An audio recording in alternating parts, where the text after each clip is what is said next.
और अब बड़ी खबर, कोरोना की पहली और दूसरी लहर पर की गई रिसर्च में खुलासा हुआ है कि पहली लहर के मुकाबले सेकेंड वेव में युवा ज्यादा संक्रमित हुए और अस्पताल में होने वाली मौतों का आंकड़ा 3.1% बढ़ा।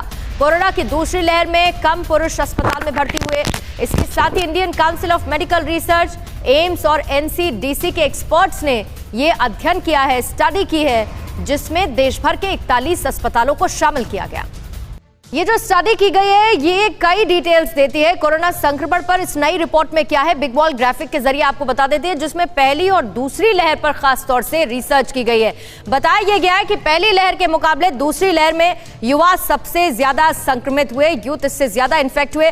दोनों ही वेव का जिक्र किया गया है, फर्स्ट और सेकेंड वेव का, जिसमें अस्पताल में भर्ती होने वाले 70% संक्रमितों की उम्र 40 से ज्यादा बताई गई है।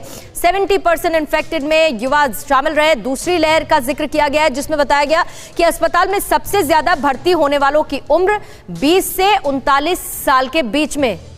दूसरी लहर के बारे में बताया गया कि 20 साल से कम उम्र वालों को छोड़कर मौत का आंकड़ा बहुत ज्यादा बढ़ता हुआ दूसरी लहर में नजर आया है। कोरोना की जो दोनों ही वेव थी उसमें संक्रमितों में सामान्य लक्षण बुखार था, यानी कि बहुत ही कॉमन सिम्टम फीवर उसमें रहा है। दूसरी लहर का जिक्र किया गया, जिसमें बताया गया कि सांस की दिक्कत सबसे ज्यादा हुई।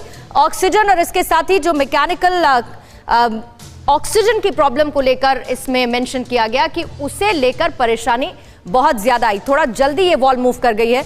दूसरी लहर की हम बात कर रहे हैं, वो युवा सबसे ज्यादा संक्रमित हुए हैं जिन्हें पहले से कोई बीमारी थी, ये भी दूसरी लहर की स्टडी में मेंशन किया गया है। तो कोरोना संक्रमण पर ये जो नई रिपोर्ट आई है, जिसमें पहली और दूसरी लहर का जिक्र किया गया है, दोनों को कंपेयर किया गया है। पहली लहर में कौन ज्यादा इन्फेक्टेड थे, दूसरी लहर में किन पर ज्यादा असर पड़ा, इसकी जानकारी Indian council of medical research और एम्स की इस रिपोर्ट में किया गया।